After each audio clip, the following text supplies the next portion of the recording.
Have you ever sat by the phone, just wondering if your kids would call? Days go by, sometimes weeks. Holidays come and go. Birthdays, anniversaries.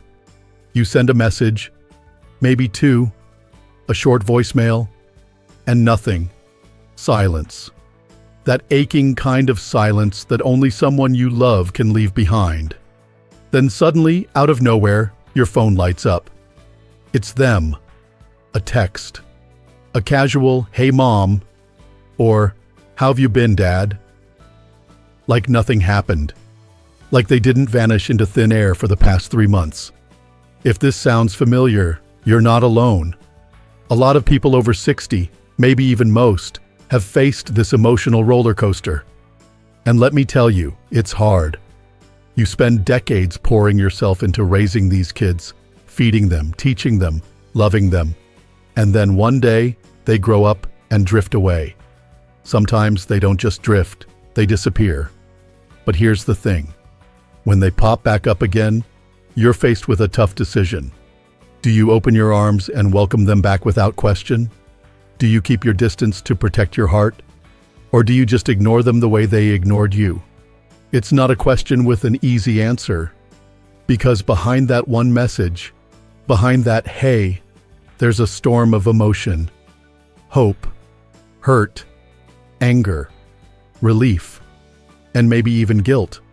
So today, let's sit down together, just you and me, and talk about what really happens when your kids come back after ignoring you, how you can respond with grace and strength, and most importantly, how you can protect your peace without shutting the door on love.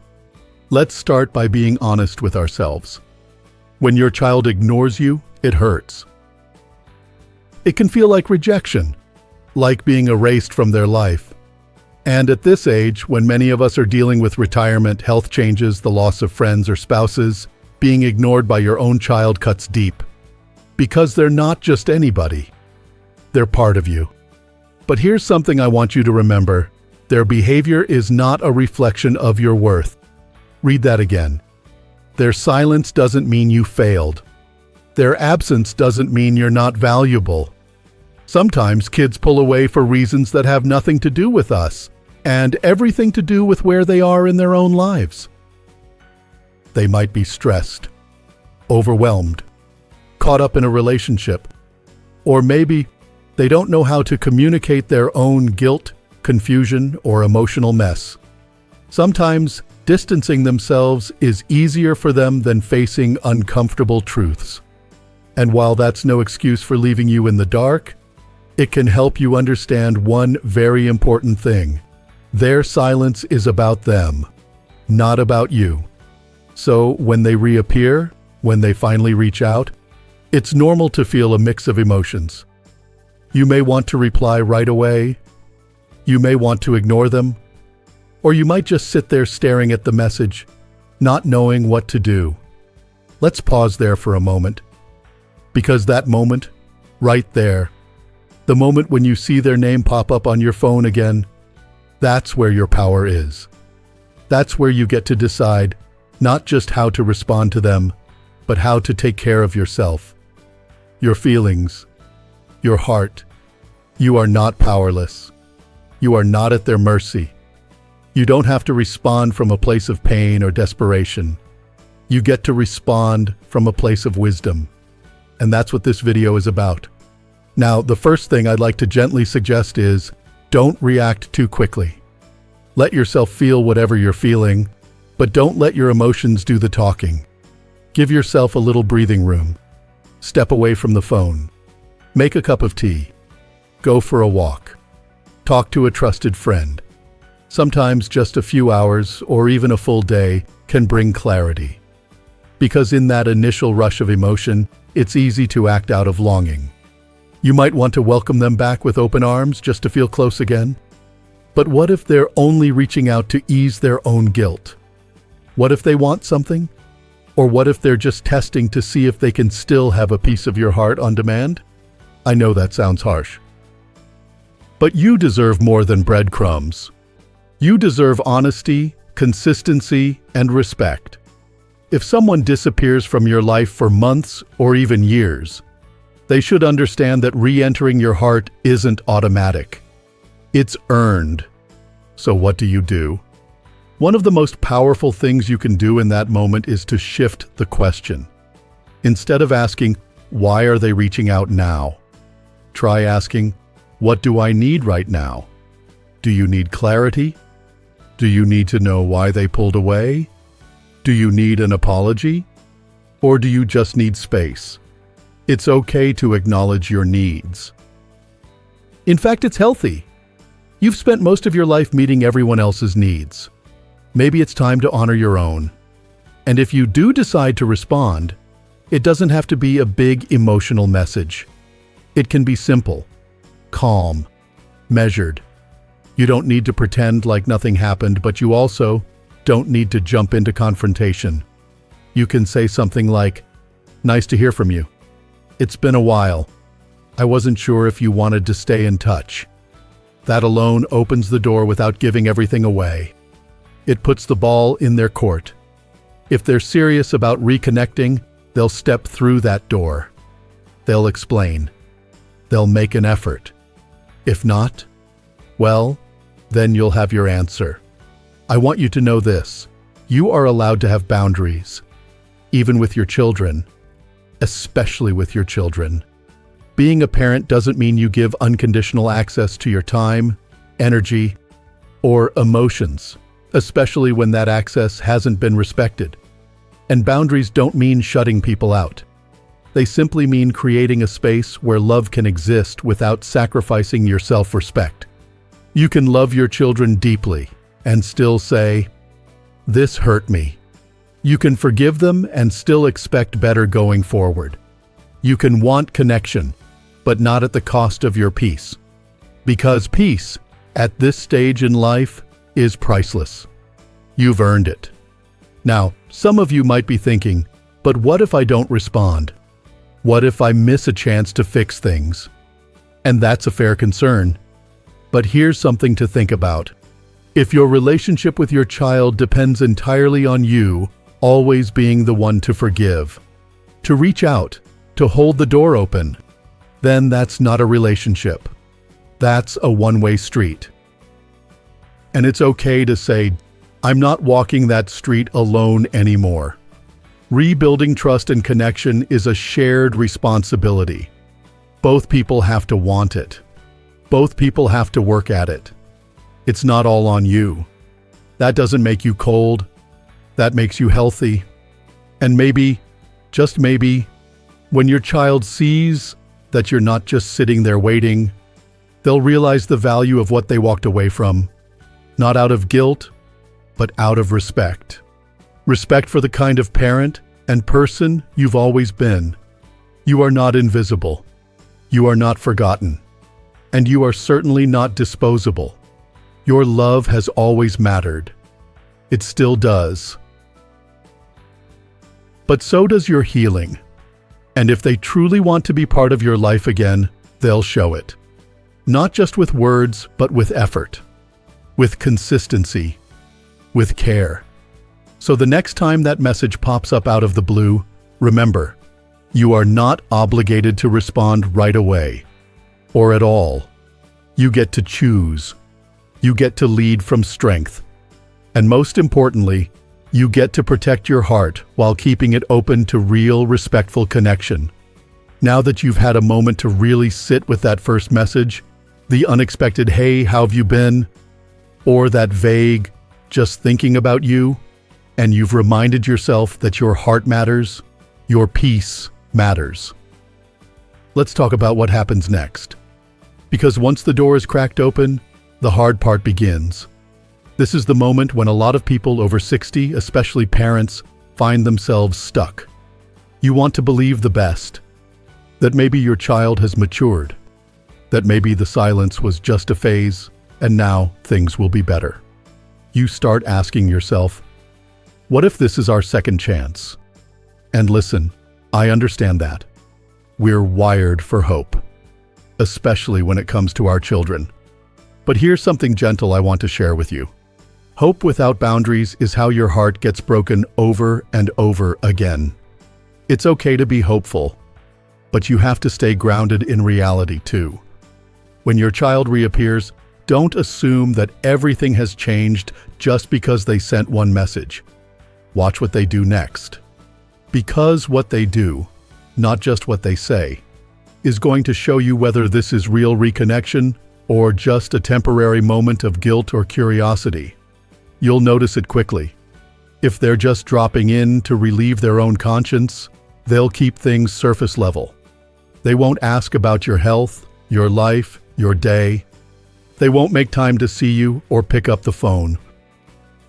They might even disappear again after a few days once they get what they want: a reply, a kind word, that warm feeling that mom or dad is still there. But if they're serious about rebuilding the relationship, they'll show up. Maybe not perfectly, but they'll be consistent. They'll make an effort. And that effort is what earns back your trust. Not their name, not their bloodline, not your memories of how things used to be. You see, part of growing older and wiser is realizing that love has to be mutual.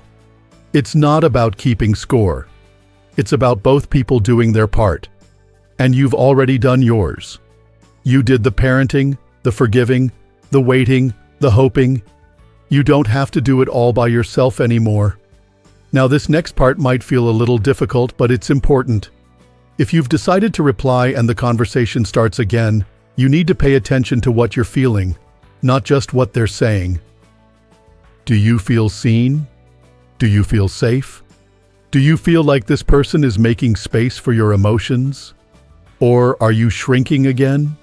Walking on eggshells? Afraid to say how much the silence hurt? Because one of the biggest mistakes we make as parents, especially when we're older, is pretending we're not hurt, just to keep the peace. But pretending doesn't heal anything. You don't need to unload everything at once.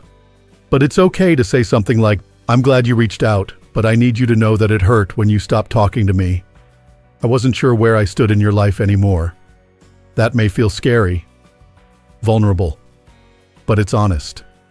And honesty is what sets the foundation for real healing, not tiptoeing, not silence, not pretending nothing happened. Here's the beauty of where you are in life right now. You don't have to beg for love. You don't have to fight to be heard. You've earned your voice. And using it, even gently, is one of the most powerful gifts you can give to yourself.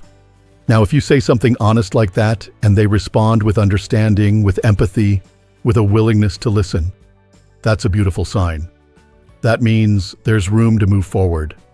But if they shut down, get defensive, or say something like, "Why are you making this a big deal?" then that tells you something too. It tells you they're not ready. And no matter how much you want a relationship, you can't force someone to meet you at the same emotional level. Let's talk about expectations for a moment. When a child who's been distant suddenly returns, it's tempting to expect everything to fall back into place. You might want the same connection you used to have when they were younger. The closeness, the daily check-ins, the family dinners. But sometimes that's not what they're offering, and that can hurt. So the question becomes, can you accept the relationship they're able to give, not just the one you wish for? For some parents, the answer is yes. A few messages now and then. A holiday visit. That's enough. For others, it's not. And that's okay. You're allowed to decide what feels fulfilling and what doesn't. You're not selfish for wanting more. And you're not bitter for wanting less if the relationship is one-sided or painful. What matters most is that you stay honest with yourself. Don't say yes to connection out of fear of being alone. Say yes only if it feels like love, not obligation. And here's something else I want to encourage you to think about: forgiveness. Not for them, at least not at first, but for you. When someone you love disappears, it's easy to internalize it. To start thinking, what did I do wrong? Or maybe I wasn't a good enough parent. Those thoughts linger. They can rot away at your joy. But more often than not, your child's withdrawal had little to do with your parenting and everything to do with their own path, their own decisions, their own growth, or lack of it. You did the best you could with what you had. Say that out loud to yourself if you need to, again and again until it sinks in. You are not perfect. No one is. But you loved them. You raised them. You showed up. And that matters. If you've made mistakes, and we all have, it's okay to own them. But don't let guilt keep you tied to people who don't value your presence. Forgiveness doesn't mean you forget what happened. It doesn't mean you pretend it didn't hurt. It just means you're releasing yourself from the prison of blame. Blame for them, blame for yourself, blame for how things turned out. When you let go of that blame, you free yourself to make choices from love, not fear. And love, when it's healthy, always starts with truth. So whether your child's message turns into a real relationship or just another fleeting moment, remember this: you have the right to guard your peace. You have the right to require effort, not just access.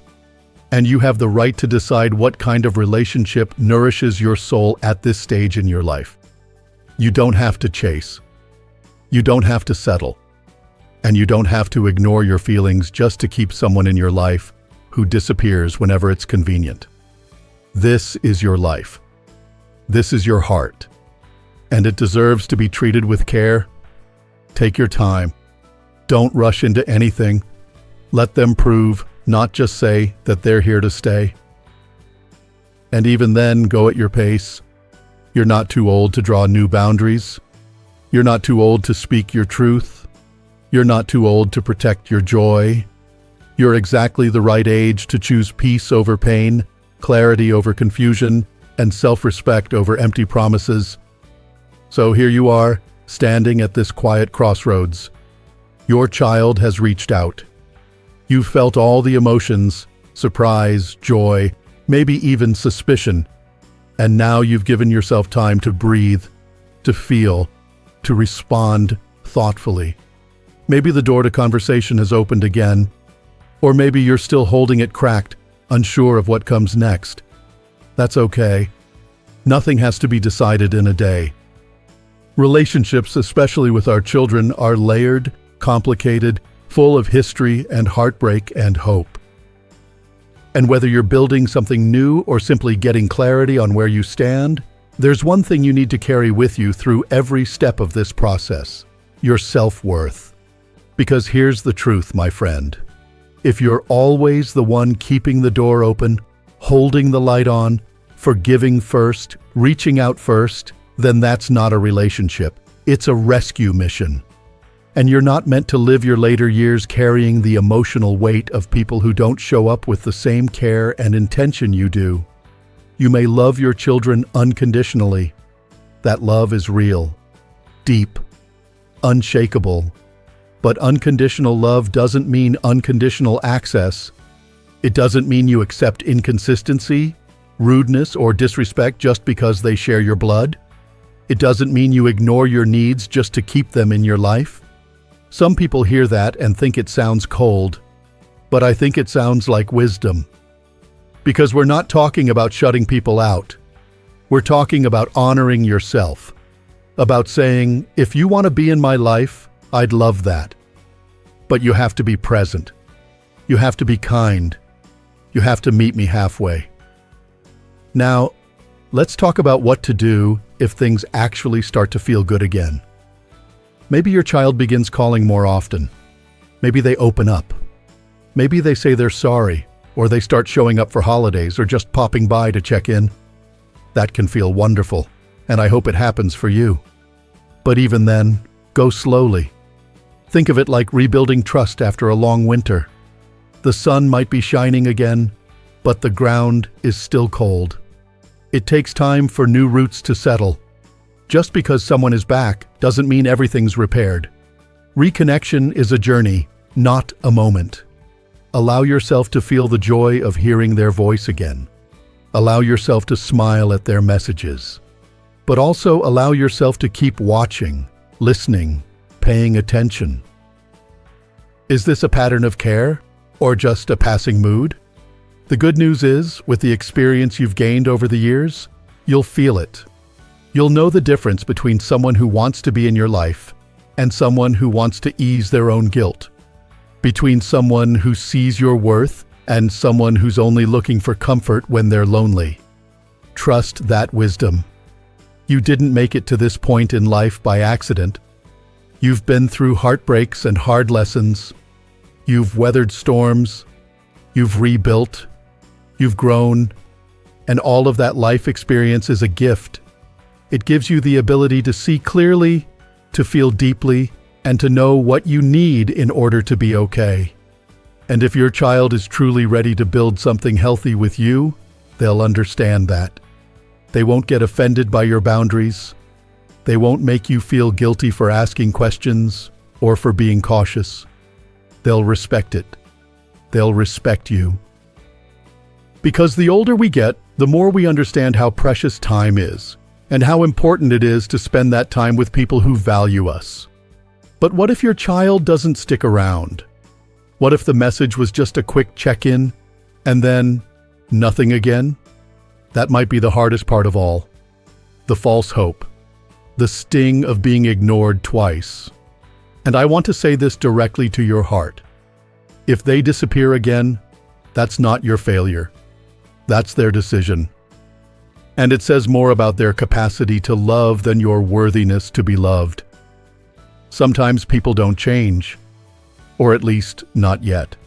Sometimes they reach out because they miss something familiar, not because they're ready to rebuild something meaningful. And that can leave you feeling used, empty, discarded. But here's what I want you to remember. You are not disposable. Not in this life. Not in anyone's story. If someone leaves, let them go with love, but don't let them take your peace with them.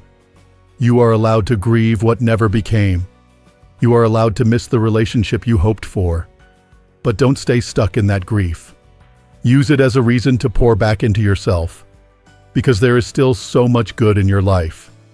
Even if your kids have pulled away, even if the connection is broken or strained, your life is still full of potential. You still have so much love to give to yourself, to your friends, to your community, to the world. There are people out there who need your wisdom, your warmth, your humor, your voice. Don't wait on someone else's attention to start living again. Don't put your joy on hold just because someone hasn't shown up the way you hoped they would. You don't need their permission to be happy. You don't need their validation to feel worthy. You are whole with or without a perfect relationship with your children. And if one day they come back again, truly come back, open your heart if it feels safe to do so. But this time, come from a place of strength, not desperation. Let your peace be the place they return to, not your pain. Speak honestly. Say what needs to be said. And listen with an open heart. But don't lose yourself trying to keep them. You've spent a lifetime showing up for others. Now it's time to show up for you. Take a deep breath with me. You're doing better than you think. These kinds of family wounds cut deep, but healing is possible. And it starts by honoring your story, honoring your voice, and honoring the wisdom you've earned through it all.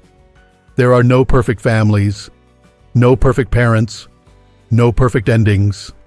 But there is peace, there is healing, there is dignity, and there is still time to love yourself fully, even if others don't know how to. So if you're holding that phone in your hand, staring at a message from the child who once walked away, pause, breathe, listen to what your heart needs, and choose your next step not out of fear or guilt or longing, but out of love for yourself. Because in the end, the greatest gift you can give your children is showing them what it looks like to live with strength, self-respect, and unwavering peace, even when life doesn't go the way you imagined. If this video touched something inside you, I want to hear your story. Leave a comment below.